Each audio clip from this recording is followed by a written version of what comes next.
So get excited. Yeah, and fun fingers at the end as well. So, with that said, we're going to get started. This is, the format for this is pretty tricky. It's not so flow through as mainly the other presentations. It's a lot of specific little secrets we found or little tricks we found within the operating system. We're going to step through them one by one. They're all going to be standalone. If you get bored halfway through, you may want to get up and leave. But the memory tricks are probably pretty neat. We've got two tools that we've created that are being released today. Neither of them are rocket science. We have a logs one and we have a filter one, but they have functionality which we haven't seen out there, so hopefully we'll get a bunch of these new cool kind of things that we want to accomplish all within one script or within two scripts that are both getting ported over to C as we speak. So this is the agenda for today. We're going to have an introduction, which is going to be next. We're going to talk about some server time anomalies that we found, things that you can do to identify when files are modified via the registry. File changes. We're going to go over our first tool demo, which is called logs. We're going to talk about how to recreate the environment, memory tricks, tracing the steps of an attacker, then talk about the second tool, filter, and then tracking program installation. Now with this set, one thing we want to cover real quick is this doesn't really get into forensics handling of evidence. This is not going to get into legal processes, and if you collect evidence this way, then it won't be used in court. This is more from the server Windows 2000 and Windows 2003 environments, and then how to recreate attacks of an attacker. So that's where we're going. I'm going to hand the mic over to my colleague Mark, and we're going to get started. All right. Okay. Just to kind of get us going here, we're going to have a trivia question for the very valuable and very economical, which here it's free. Snort 2.0 Intrusion Detection Book, with co-authored by James C. Foster, Brian Caswell, Jay Bill, and a couple other people maybe, but you know, the James C. Foster. Question is, in the matrix we loaded, after using Nmap and SSH nuked to break in the server, what does Trinity set as the new password? Anyone? Come on, you guys have the presentation before, right? There we go. Bingo. All right. Who said that? Okay. You're my new hero. Zion 0101.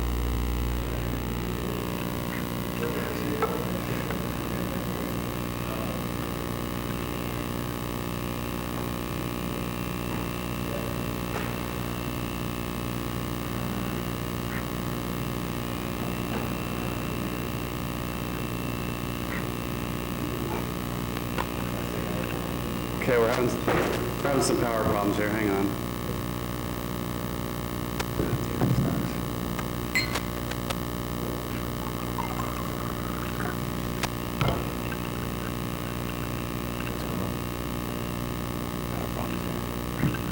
Put something behind it.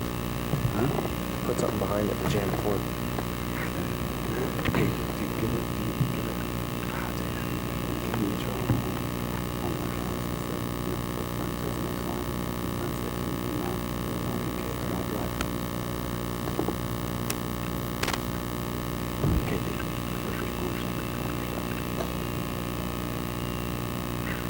As you see, we're having some power problems. For some reason, it's batteries keeps knocking out on this one.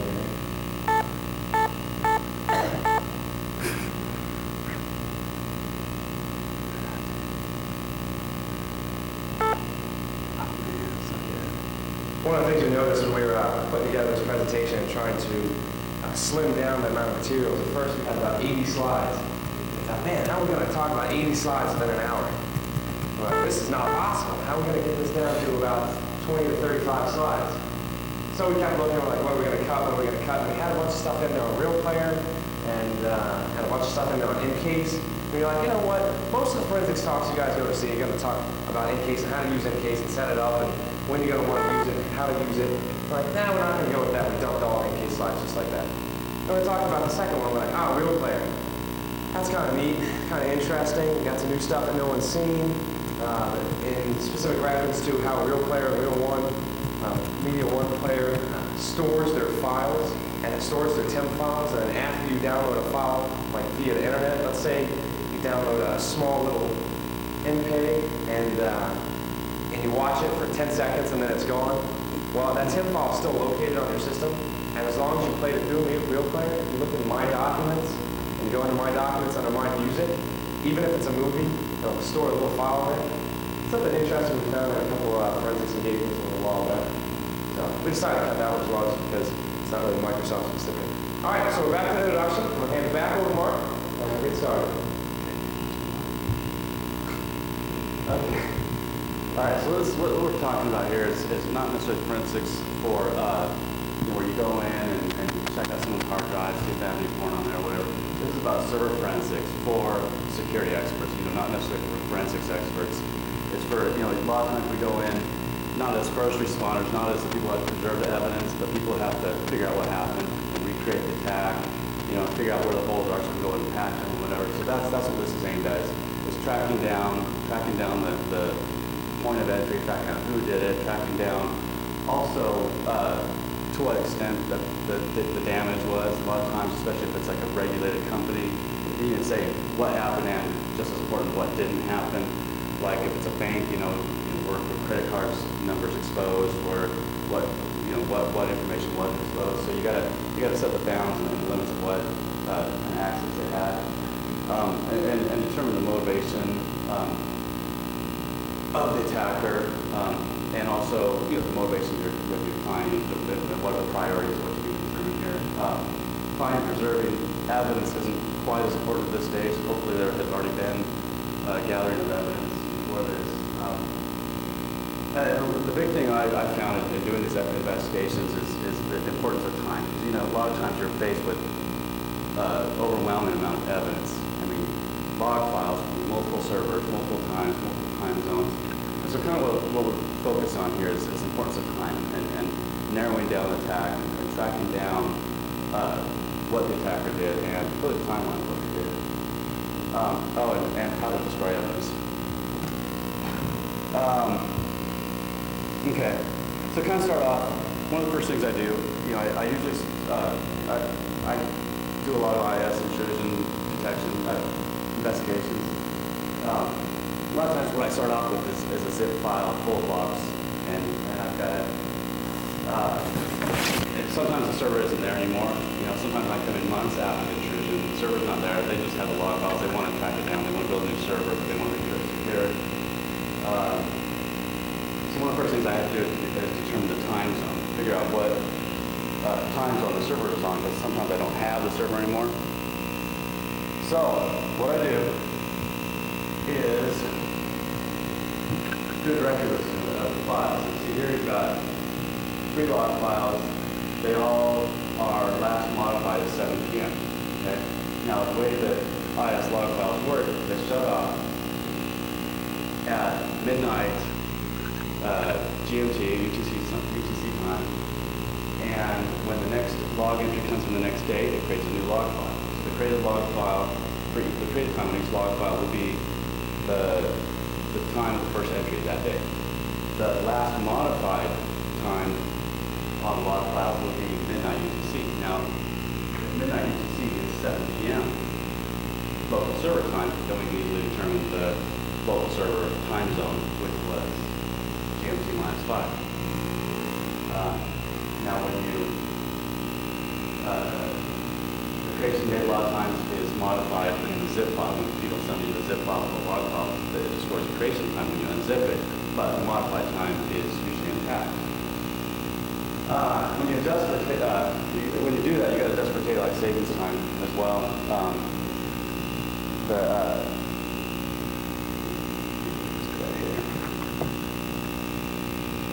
Which is fairly simple. Daylight savings time begins for most of the United States at 2 a.m. on the first Sunday of April. The time reverts to standard time at 2 a.m. on the last Sunday of October. In the U.S., each time zone switches to a different time.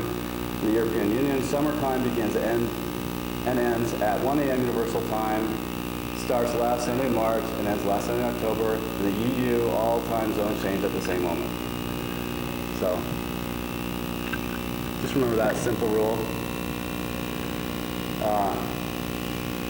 There's a URL, and I'll put the notes on the website so that you can refer to that URL, but every time zone is different. The point here is when you've got log files, you've got to correlate times, you've got to establish a base time zone, somewhere to start. And so that's a little tip there. Another thing I do is to correlate log files with external clocks, external servers. I take an event in the IS logs, correlate with firewall logs, smart logs, whatever, and try to find one event that occurs in both logs, and then I can find out if the clock's off for by 3 minutes or whatever. The cool thing is you can determine the time of the server and the time zone of the server without actually hacking the server. Okay, so here's our next question. What would cause an IS log file to have, once I was doing an investigation, I had an IS log file that had 24 hours of entries. It was a busy website, so every minute there was an entry. And I could pretty much see the whole day's worth of entries. At the end of the 24 hours, there were another 2.5 hours worth of additional entries for that day. The date was the same, but there was just another additional 2.5 hours of entries after the full 24 hours entries. Does anyone know why or how that would occur? It's worth a book if you do. Oh yeah, okay. Let's see. That's worth still in the network. Number 1 bestseller. And there's no wrong answers. We promise we won't make fun. Well, There's lots of wrong answers out there. and we will make fun, but anyone know why? Have any idea why that would occur? Go for it. Change what? Change the clock, exactly. Yep. Now IS, like I said, when the time changes, it closes the log file, creates a new log file. The log file already exists, it just appends to it. It doesn't do anything to it. I mean, it just continues on logging. And so what it did is someone changed the clock back to that date. It just appended 2.5 hours of logs. And when they changed the clock back, it went to back to the regular date. The reason the way I found that out is I was looking at the last modified dates on the files, and they didn't match up. On that previous slide, it says 7 o'clock all the way down. I had one log file that didn't close at 7 o'clock. It was like 12:28. And that's what made that was tipping out right there. Okay, a round of applause for the. What's your name? All right, round of applause here. Good answer.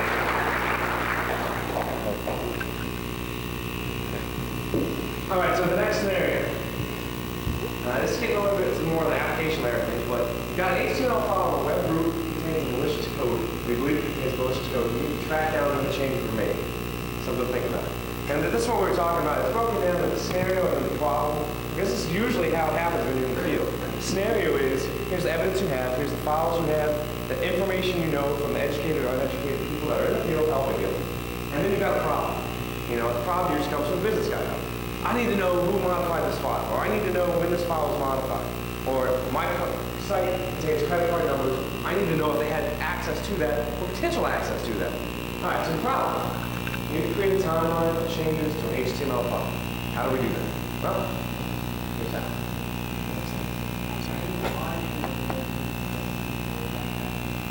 Say that again.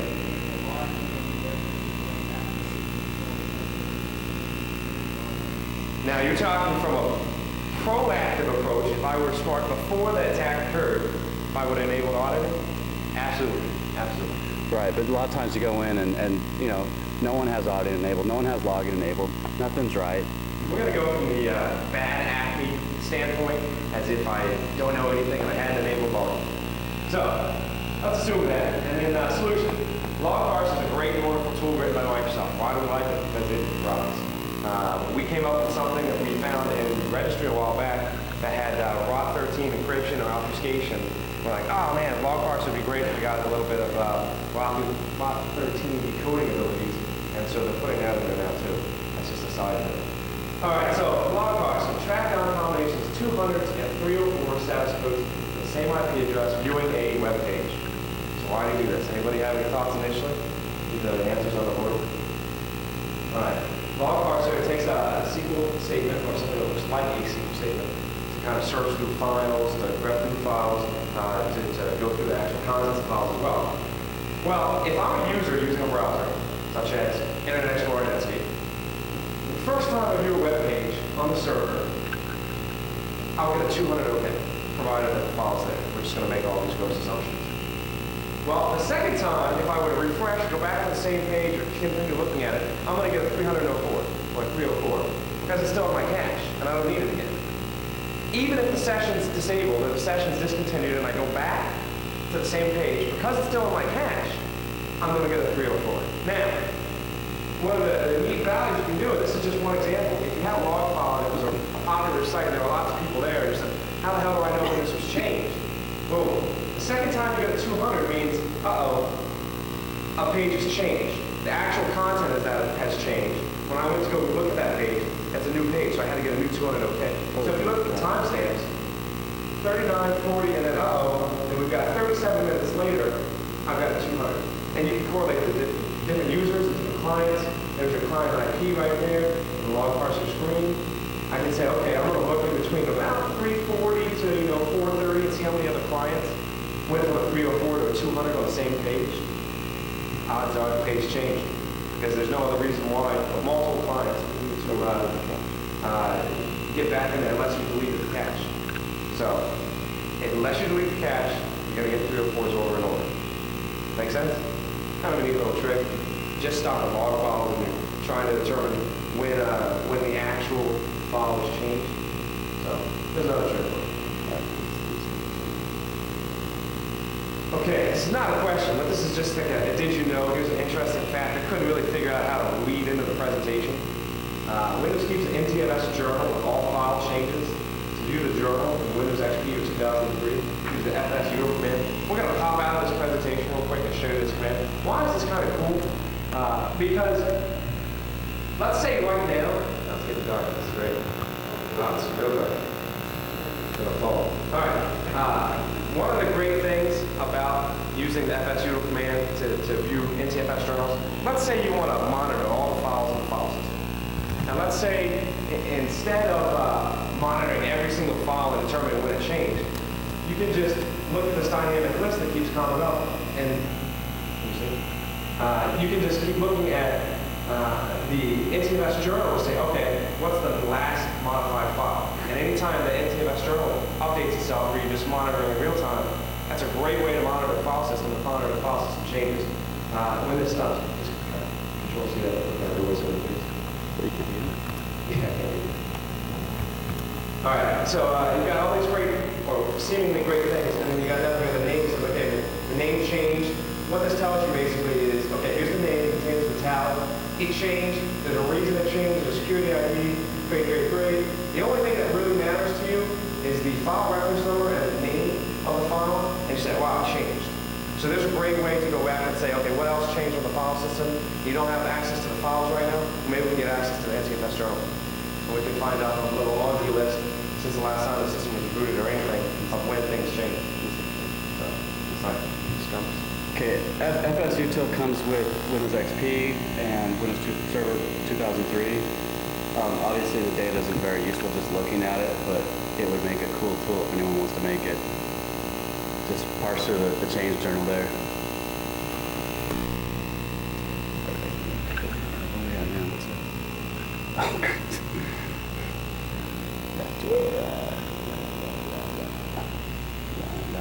Just doing a quick review for all of you. Okay. All right, demo number one. So, the way we broke this down is we said, okay, we're going to create a tool. And the first thing before we started to create a tool, we said, how are we going to speak it like?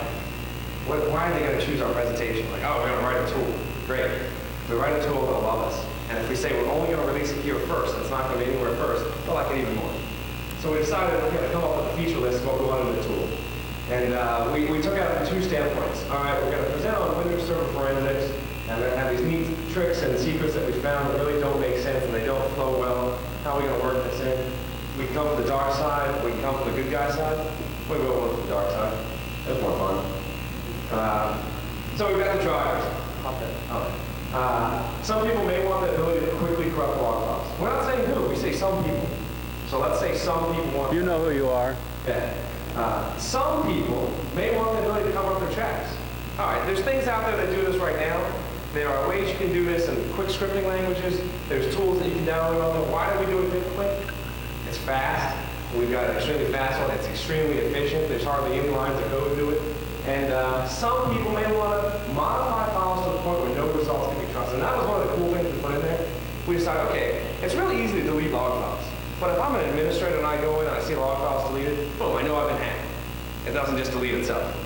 And then I thought, well, what about to the point where you open up a log file and it's not deleted, you start filtering through the results and you're like, man, this is great. This doesn't seem right. Oh, what the hell is going on? And 3 hours later, you spent 3 hours sitting there, analyzing the results, and you realize that they're completely useless. Someone's modified everything to the point where it's completely useless. Yeah, that's one of the features we find. It's kind of neat. Or can't be trusted in court. Exactly. You're actually corrupting all the data evidence. So why do we create this? Probably because I don't have a girlfriend and he's married. So take it for what it's worth. I don't know. All right, so we're going to run this tool a couple different ways real quick and show you how it works. And then we're going to post it on Mark's site over here, which is data.net. And we're also going to send it to Black Hat after the speech, and then we're going to post it on your site. So apologies for not being on the tool. Okay, clear your screen real quick so we get that done. For all of you who are doing that in hindsight, feel free to come sit and get started.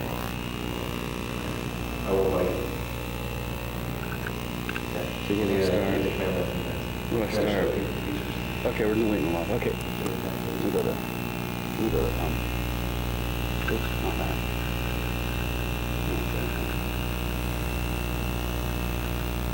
I'm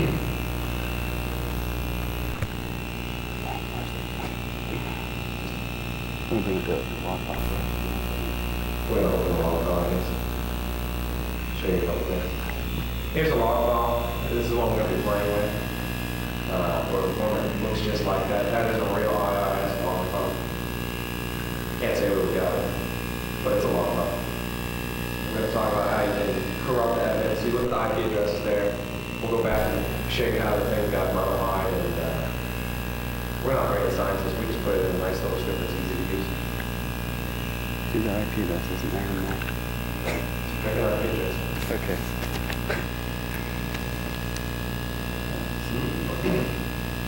Do the first one.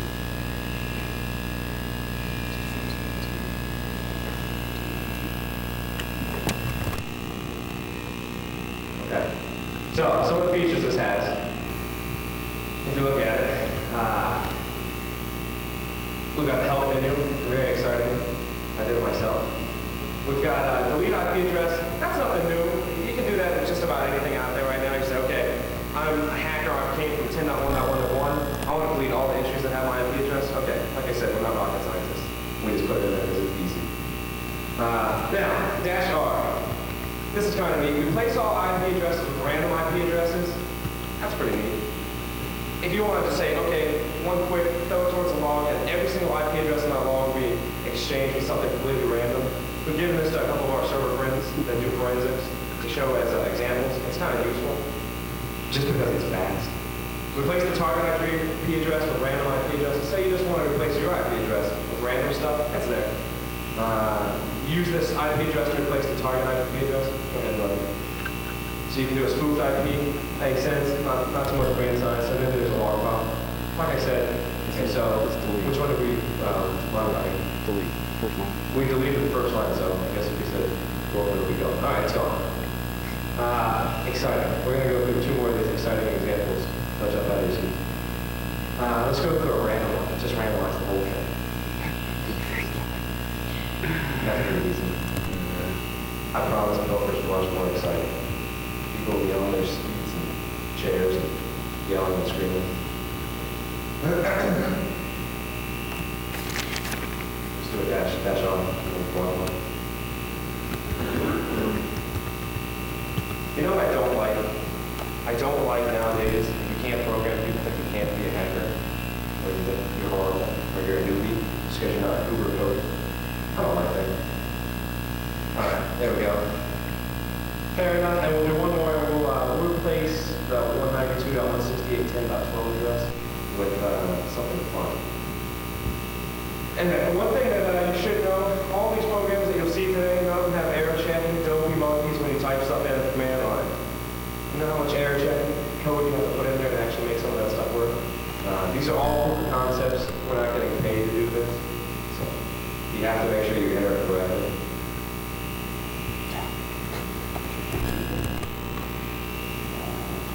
My friend has the memory of a rat. Sorry, not here. Just take out that teeth, the second teeth, and then go random ones. Oh, okay. This is kind of cool. If you don't put anything, it's like, ooh, I bet you want to make them random. And look, they're all random. I know everybody's excited. All right, so we're going to move on. You guys can have this, use this, sell this, whatever you like. It's exciting. All right, so we're done with logs. And here's the overview of logs. Go back 1 second. Okay. One of the things that we were going to do, and I have no problem saying this, is this is actually kind of fun to make, and it was pretty easy for us to write some of these functions and features in there. We have no problems with guys email us and say, hey, this would be really cool. Because this is how it worked. It spawned off 3 or 4 features. Helper's got a lot more features in it. Mark's comes up with all these great ideas. Some of his ideas are out of this world. So if you guys have ideas, put them in there yourselves. We'll put them out there and we'll just make it bigger and better. And then we'll sell it one day. All right, here we go. All right, the cool thing is you can go in, quickly cover evidence, corrupt evidence, say you don't have it. If you want to change the log files in use, change the system file. You can change files in use and change it back. Okay. Scenario. You know the data intrusion, but not how they got in. You suspect exploiting or Windows search, but that search is no longer running. You need to determine if the search is running at the time of the intrusion. I ran into that once where someone, I figured it was an overflow, so, one of the services, I had to go back and see if they had gone through and shut off everything and did some cleaning up before I got there, so I didn't know what was running. I didn't know what they changed since the intrusion originally happened. And so I had to go back and recreate the environment and prove to them that this service was running at the time of intrusion to show that that was what the intrusion. So what I did here is, one thing a lot of people don't know is the registry has last write time on all the keys. It doesn't show it in the registry editor, but if you go in and do the properties of registry key, you can actually see the last time that key was written. Now each service has a start key that tells you how the service is going to start when it boots up, automatic, manual, or disabled. So what I did is I wrote a log parser script that goes through, pulls all those registry keys out, and tells me the last write time of those registry keys. And what I was able to do is go through each of the services and figure out which services did that start value change between the time intrusion to the current time. And I was actually able to show that registry key did change at that time, between that time.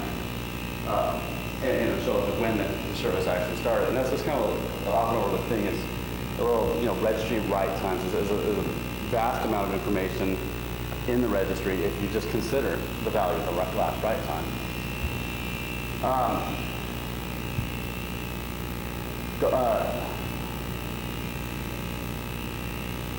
Okay, this is kind of another quick little demo of a script I wrote. Another thing that people don't realize is that when you do Control-Alt-Delete and you look at Task Manager, one thing it doesn't show is how long a process has been, or when a process started. But through WMI, you can actually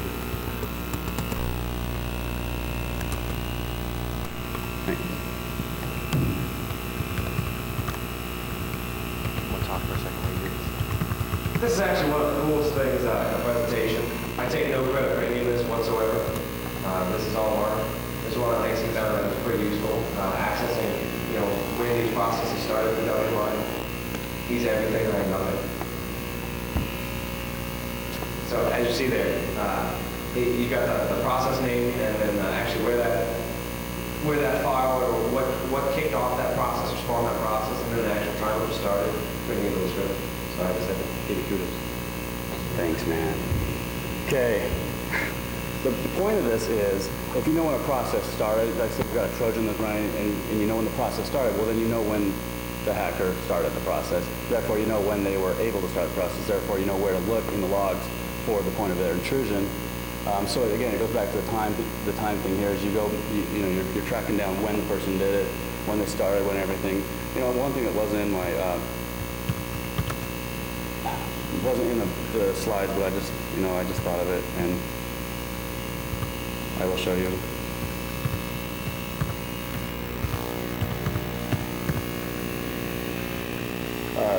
You can also see a cache of all the, if you do ipconfig/display DNS, you can see a cache of all the DNS lookups, and it'll show on that the time to live of the DNS entry that it's cached, that stores in the cache. Now, if you look at the time to live and then you do a new new NS lookup on that host name, you can look at the time to live that the server provides and compare it to the time to live on this, and you can find out how long ago someone looked up an IP address that wasn't, when it was last placed in the cache. And sometimes, I've seen times where hackers will FTP a file somewhere, and I can find out exactly when they FTP'd it or when they did the name lookup based on the time to live on the DNS cache itself. Man, this sucks. Low gravity. If it shuts off. Okay. Another thing is, on the same note, a lot of applications save registry settings when they, like the window position or color or whatever, the last, whatever entries they have on there. If you look in the registry, a lot of times they save that information in the registry. You look at the last write time for those registry keys, you can determine when that application was last run.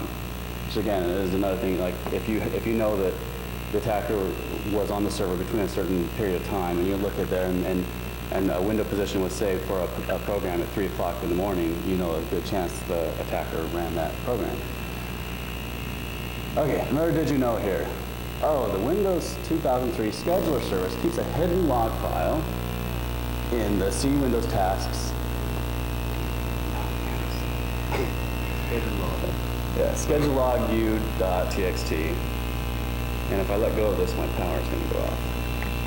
Okay, yeah. Which normally you cannot see into that directory because it just shows tasks. Start the file.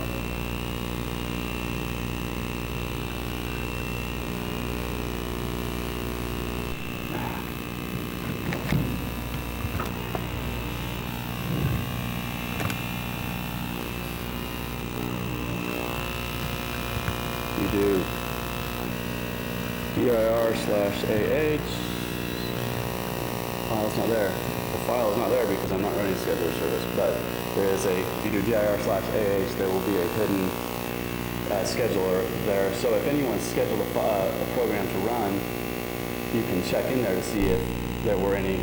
It keeps a log. It creates a log entry for when the program was run, or if there were any errors when the program was run. And sometimes there's hidden evidence in there. Again, you can look at the last modified date of the file too. Okay, I'm doing this. Hacker breaks in an e-commerce site. The credit card company needs to know exactly how much access the attacker had. So our problem here is to determine the level and type of access they had. So one of the things you've got to do is determining the scope of the attack. Very, very important for some types of companies because they want to say things. They don't want to have to say that credit card numbers were compromised. They don't want the press. They want to know exactly the bounds and limits of the access they have. One thing I ran into is I was doing an investigation and I found some files in the recycle bin. Well, the only way you can have files in the recycle bin is if you deleted them through Explorer. If you delete them to a DOS prompt, they don't go to the recycle bin. So I was able to determine that the person had either console access or terminal service access or somehow had access directly to Explorer. Now I also knew that the only account on the server was an administrator account. So I knew that to be able to log in locally to do that, they had to have administrator access. And using this process here, you can narrow down and look at the evidence, look at the text of what they did, and see what kind of access they needed to achieve that. Another thing I've seen before is like the TS Internet User account. I've seen a profile directory created for that. Now that user does not normally have a profile created when a server is running in terminal services running in administration mode.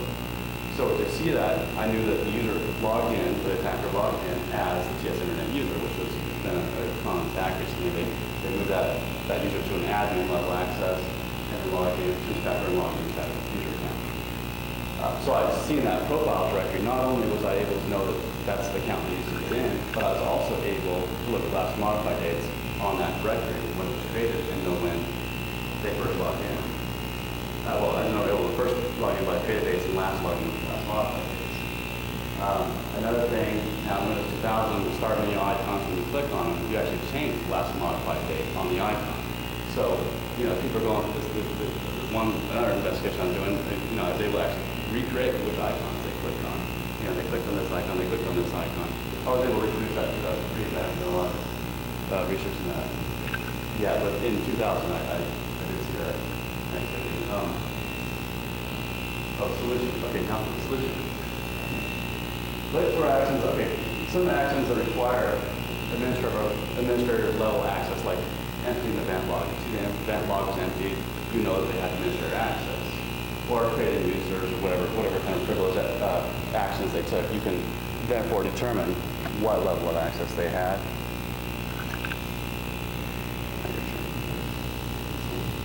Mark's so much smarter than I am. I think that's why he's married. And I'm not. But I do have a better power field. We're going to talk something real quick. Most of this stuff is no-brainer type of stuff. It's just when you use it in the context of forensics, or if you're doing an IR engagement, and you stop and think, oh, that's kind of a cool idea. That's basically what we're trying to get across here, is none of this stuff is going to make you drop your pants and run around and say, this is the best thing I've ever seen. However, although you may want to. Going like, wow, I didn't really know that, or, oh, I've heard that before, but I never would have thought to do it that way. Well, here's the next scenario, right? And this is why we're switching over to line, is I've got the soft license on, so we're going to use that. It's fun. All right, so if you've used soft license before, or you've heard of it, or you've seen it on these hacker billboards that you read, or maybe you've heard about it over a water cooler discussion, soft license is a great debugger. It's also got some special features in there that allow you to search through memory. And you say, okay, well, that's nothing uncommon. There's tons of tools out there that search through memory. I had soft license, so I chose soft license for this scenario. So let's talk about the problem. And since we switched over, problem set on the slide, you need to determine if a specific exploit has been run against your system. Okay, we'll talk about that in just a second. The scenario, a publicly known vulnerability service has crashed, and you believe you have been the target in a recent outbreak of Microsoft-focused attacks. Now, that doesn't ever happen. There are no attacks out there that are Microsoft-focused. But let's say that one day there is, and there may be a worm going through the internet that's Microsoft-focused. You're like, damn, my service just crashed. I need to determine if that was the exploit, if I was a successful compromise on the exploit. And let's just say that, the worm, after getting on your system, deletes your log files and completely roots your system. So you have almost no evidence at all. How are you going to figure this out? Well, this is kind of cool. You know what else is cool? Keeping it out there. Most exploits, people have heard of shellcode before. How many people out there can actually write shellcode? Raise your hand. Don't be afraid, the lights are off. Nobody will see. All right, so we got a few. How many people can spell shellcode? All right, a few more. Nobody else is asleep. Well, the great thing about shellcode is you don't need to actually spell it or write it to do this. And notice I said publicly vulnerable system. Let's say you go to security team, or you're in security focus, which doesn't do it as much anymore. But let's say you go to security team, and you're looking for vulnerability shellcode that's out there. Because in most worms that go out across the internet, their source code is up and found and displayed and publicly available. 4 hours later, 2 hours later if you're super cool, 24 hours later if you go to Google to find it. So we're gonna pretend that we found the source code to this worm, and we're also gonna pretend that we found some shell code to this worm as well. So for all of you that have never seen shellcode before, and hold on.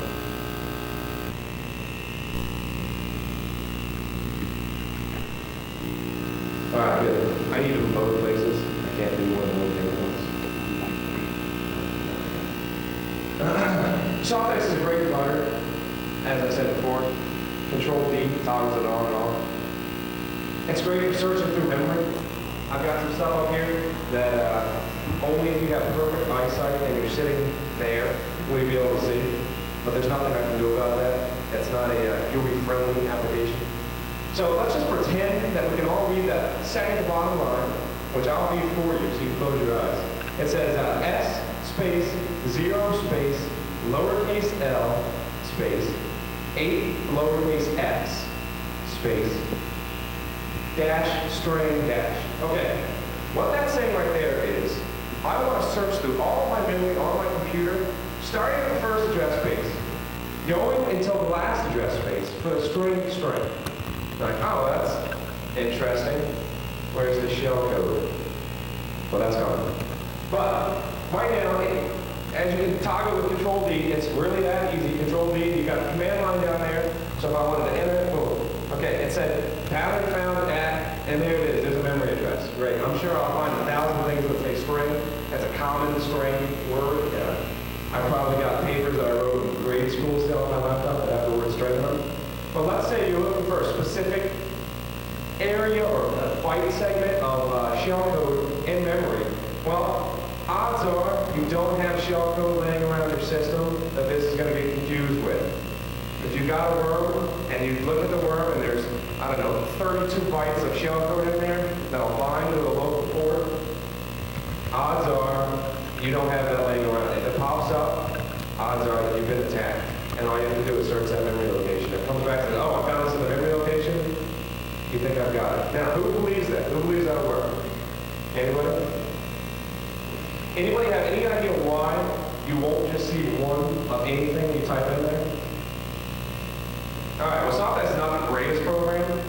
If I type in that command right there and hit enter and it goes through and says pattern found at, I've got to find at least 2. Because when I type it in and press enter, that's stored in memory from the computer process that's launching Soft-X. So you've got to find 2 no matter what you're looking for. That's just one of those little tricks that, you type the shellcode string in there, it's like, 12, comma, 13, comma, EA. Okay, well that's real nice. You come back, you got that one that you found, you're like, I got it. Like, no, that was you typing it into the Soft-X code. But you find it again, and then you got problems. All right. That was the quick and long of Soft-X. We're not going to go through that anymore. That can take hours and days upon itself. And I think we have one other little thing. Like I said, searching memory is not a huge new thing out there. However, the one cool thing about it Hang on a second. is around here. you just give it a try. Just download something and then download Soft-X or get your company to buy it for you. It's only $1,000. And write me and I'll say this tool for $1,000. Anybody? Yeah. Sorry.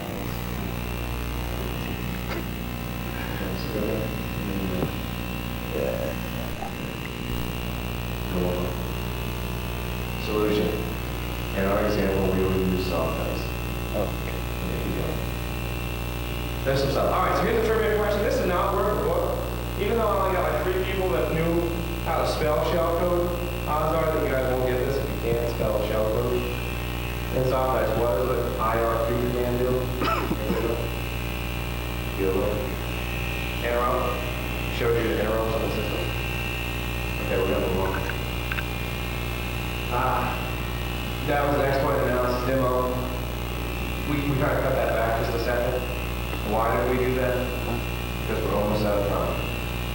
All right, so here's a question that is worth the book, and this is worth the biggest book of them all. Kurt Gold's, my best friend in the world, wrote a 1,000-page book on version 1. God help the kid. And Mark. And and the great Mark Burnett helped write it as well. And so we're gonna give that away. You can tell me what kind of encryption that's using. Or bingo, I love you. What's that? Rod 13 it is.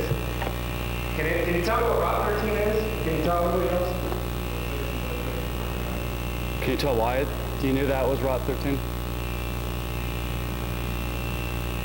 Did you just guess? Okay, bring the book back. You just guessed. Was that it? Congratulations. Yeah, rot 13. If you start looking at some of these funny little obfuscation techniques, you can notice them right off the bat. Like, hey, that looks weird. Dot K almost looks like a follow-up pin on something. No, it's rot 13. Okay. Now, if anyone can decode that in their head, they get the book from him. Anyone decode that? Yeah, this is yeah, this is a registry. No, actually, no. It's kind of. What it is a registry. See, the thing that's cool about Rot 13, it's always the same. Always decoded the same. So, like .a is .url. Since you know that, let's see. R is E, so that's, and you got two D's. So that's, tell them how we came across this. Google URL is the last part. You must have Tell them how you came across this right there. back in the street. The URL. That's what we're getting tonight, I think. Okay, yeah, I got it. Go ahead. Okay, well, yeah, we'll get into that in a minute where we saw that. This section, we're talking about some of the different types of things you can do to build a timeline event and build a list of files access. It seems like everything in Windows has a recently used list. I mean, I was actually quite shocked when I went through this and started trying to discover what files, what programs created MRU lists. Okay, what is log parser? By the way, some of the log parser syntax I'm using here is for the next version of log parser, which isn't quite out yet, but I'll provide a URL to it with the tools when it becomes available. Now what this does, the cool thing log parser, you can actually write a SQL statement against the file system, and it doesn't change the last modified date. You can actually do some really cool forensic stuff with it. But here it says that's what they would pull flash drive time, tracing time, the path, save it to a CSV file, and looks in the documents and settings directory for all files like recent and not like not directory. And just so basically pulls you up a list of directories that contain recent files. Now, Windows has one, Office has one, Visual Studio has one.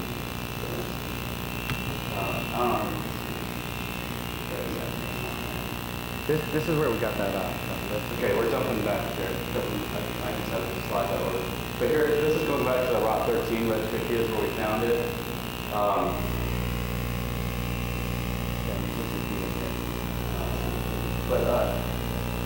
This is a recent docs key. This is nothing you do for each file extension. There is what it is, they keep a list of recent files per extension. You can go through here and you can oftentimes find out which files are open by extension. Going back to the ROT 13 key, what that does is that's a registry key that keeps track of icons as you click on them, programs as you click on them, URLs as you click on them, and it uses that to order the start menu, and it uses it also for your recent documents and kind of prioritize the list on there.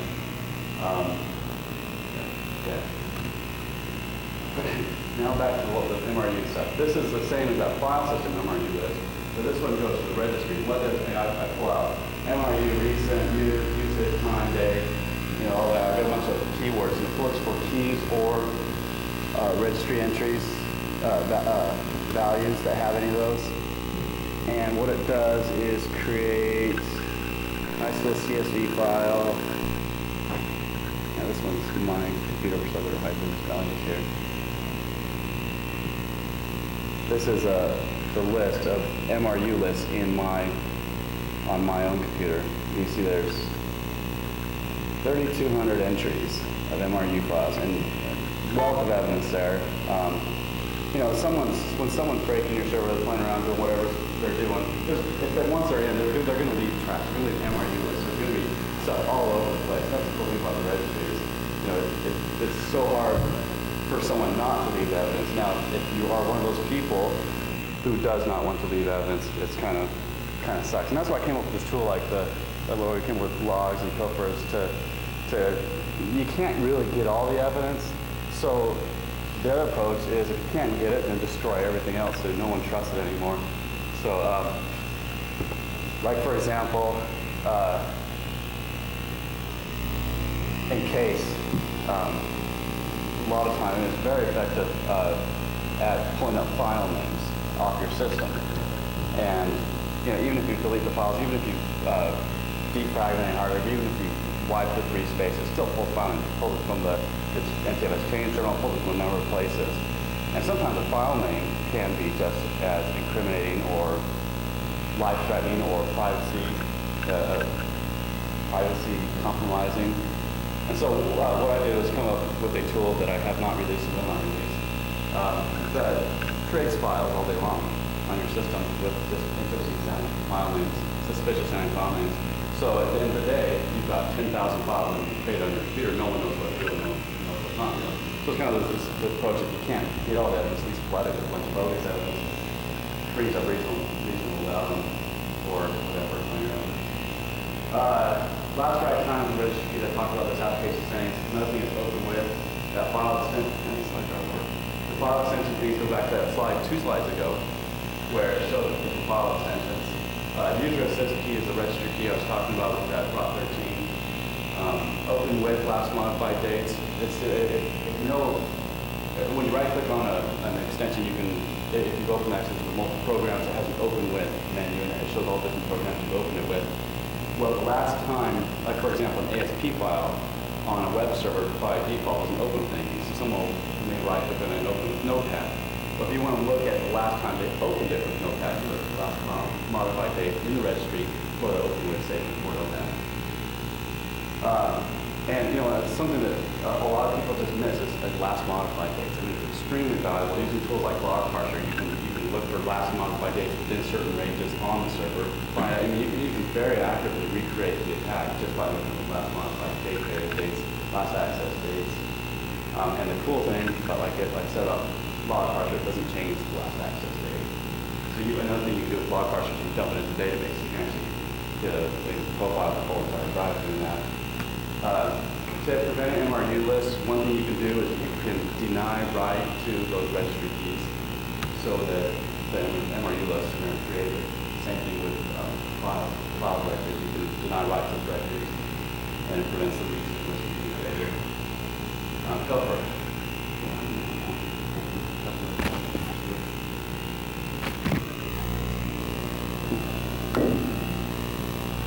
All right. Over. As Mark showed you some of the neat tricks we found, log parser, they're developing it faster over there with their code of developers that get paid to develop, and better than we can do it ever on our own than a 2-day period. So we decided to go with Black Hat route again and make a cool little tool that gives you some users may want the ability to modify timestamps and log. Why?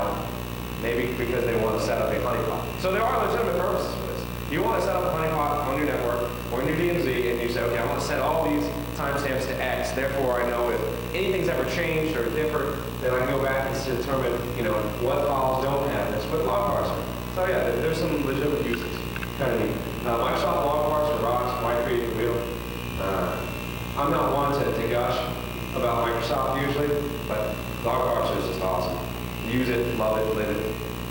All right, so here's how it works. Yeah, Pilfer is designed to be an easy-to-use tool for modifying mass amounts of file system timestamps.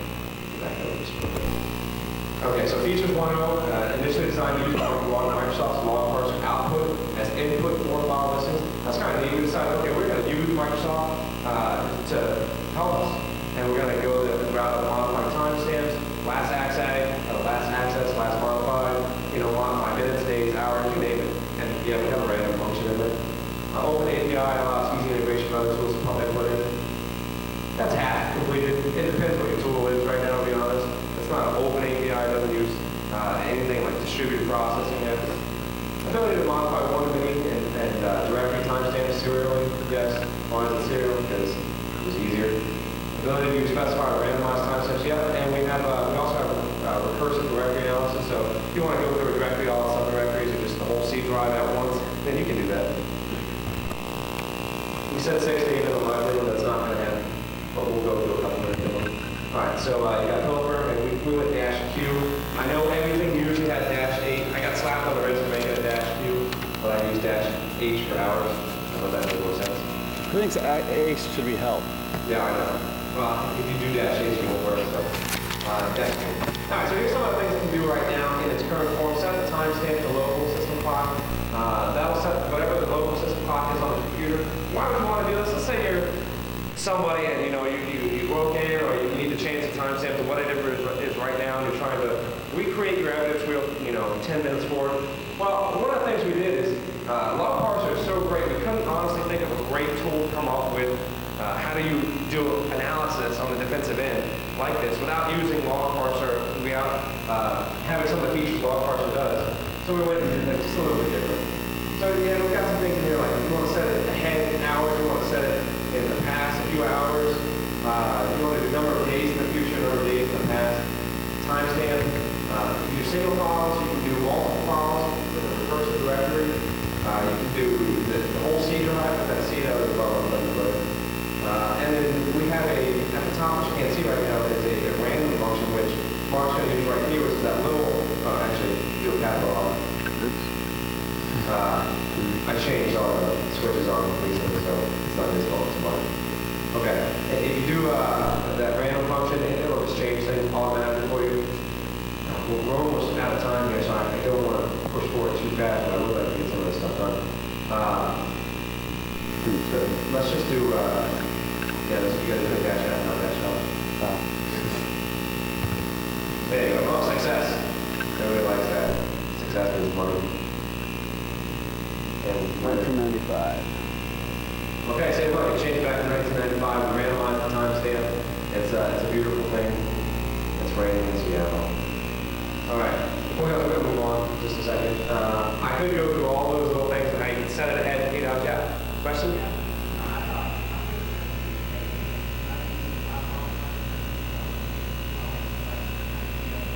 You're giving up your time for us? You are awesome. All right, we'll go through a couple of demos. I wish I had a book. And Andrew's over here. I'll hit him up later. Thanks. All right, so let's do one real quick. We're going to modify a directory, new test directory, and let's modify, 10 minutes back. 1 day and 10 minutes back. You can do all kinds of combinations between minutes, hours, and days too. So let's say you want to do throw in some funky combination, like 2 days back, 2 hours back, 5 minutes back, or something. So you can even modify it to the point where like I want to go back 2 days, but forward 2 hours. You can use any combination you want. It's straight, mathematics there. So you can say, you can get some real confusing stuff that'll make your brain real tired in the morning when you're going ahead and backward for hours. They can all be used together. Now, one thing that's kind of confusing that I got some feedback on right before this presentation that I didn't have time to fix because it was 10 minutes worth of presentation is if you just show me this over here for 1 second. Okay, it did change that. We'll go over that in just a second. I didn't lay out the help menu very well, so it's kind of confusing, so I'll just step through that real quick. Right now, you have 3 options of what you want to actually set timestamps on. I come over here, but I think I'm just going to be embarrassed because I'm too short to point my finger over there anyways. So just follow with me from the bottom up, right? You can have this one. Awesome. Wow, okay, this is fun. I feel tall, so I'm going to come down there. Yeah, see, I wouldn't think I would get it. That would be embarrassing. Alright, so you got to see, like I said, modify all timestamps on the C drive. We didn't do an empty drive. We'll come back to that. That'll be the second release, which will probably be tomorrow. We've got a directory. So you can do recursive directory right now. Modify timestamps recursively from a directory. Be careful with that. If you do a root directory, it may take a few minutes, but it'll get every single file in that directory and a subdirectory structure. That's kind of neat. And then you've also got the file name. You can do a modify timestamp on a single file name. That's kind of cool too. So those are the 3 options you have right now. Yeah, go for it.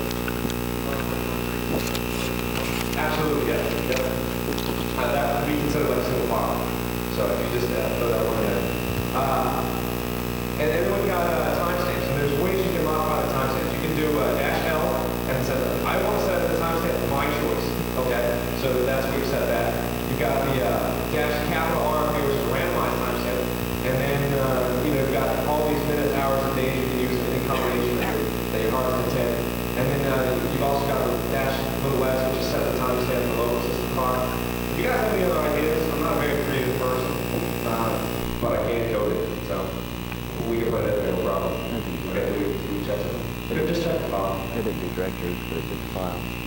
Okay. And you see, is this random stuff? Yeah. Yeah. Not so random right now, but it's random. I think I have to work on my random function.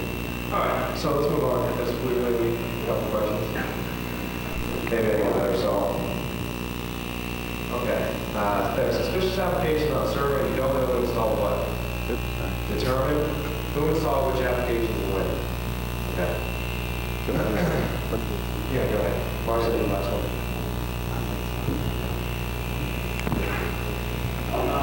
One of the things I did one time I found a bunch of files in a recycle bin, and the guy said he didn't install it, and so I had to prove that he installed it. One thing I did real quick is looked in the install log, and it actually showed his profile in the documents and settings, right? It showed his profile in the log. So it showed that, prove that he did install it and his profile directory. The optional component log can add and remove components in Windows. What it does is it keeps all the components, even though you don't install the components, it actually creates a log file for every component. So DNS, IS, FTP, all these things are in the Windows directory, OC, something.log or something OC.log. Check the registry logs. Again, once programs are installed, it creates a registry key, and check the last write time to find out when a program was installed. And again, file ownership, you can find out who installed what, install what files. One thing I do is on my Explorer,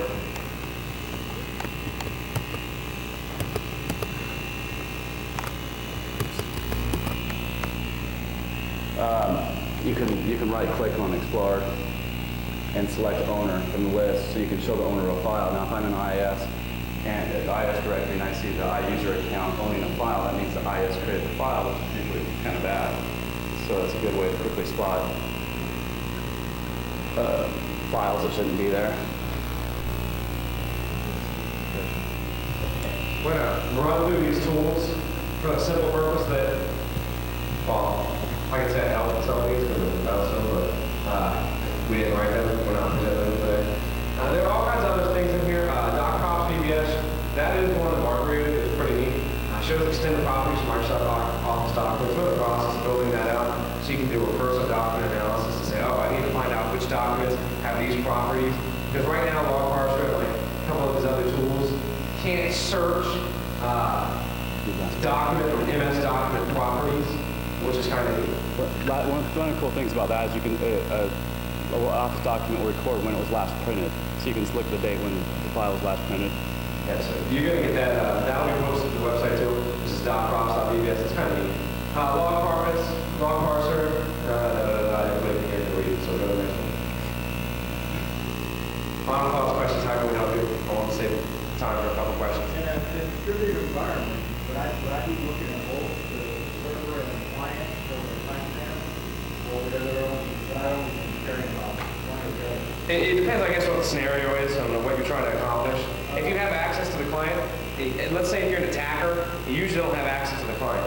But if you do have access to the client, I'm trying to find evidence of something. go look to find it if it's there, absolutely. To find it, the definitive interest. You want to start at the server. Yeah. Well, what are you trying to accomplish? Well, I want to find that. Thanks, everybody, for everybody that's I want to find that a user modified a file and had a certain date and time. I have access to the client, I have access to the server. Yeah, you want to do both, because then the two pieces of evidence collaborate each other. They do get saved on both. Yeah, it depends on what it is. I mean, obviously lots of scenarios there, but yeah, you want to get as much evidence as possible. Yeah, you want to look at both sides, because some registry keys will store locally, some of the files will store remotely. So yeah, I definitely want to look. That sounds good. Anybody else? All right. Well, I appreciate you letting us run over a few minutes. Thanks everybody for coming. I really enjoyed it. Had a good time. Had a good time giving away Singer's books. Buy Singer's books. Singer's is good. Buy Singer's books. Buy Singer's books. And anybody else, have fun. Enjoy the rest of the conference.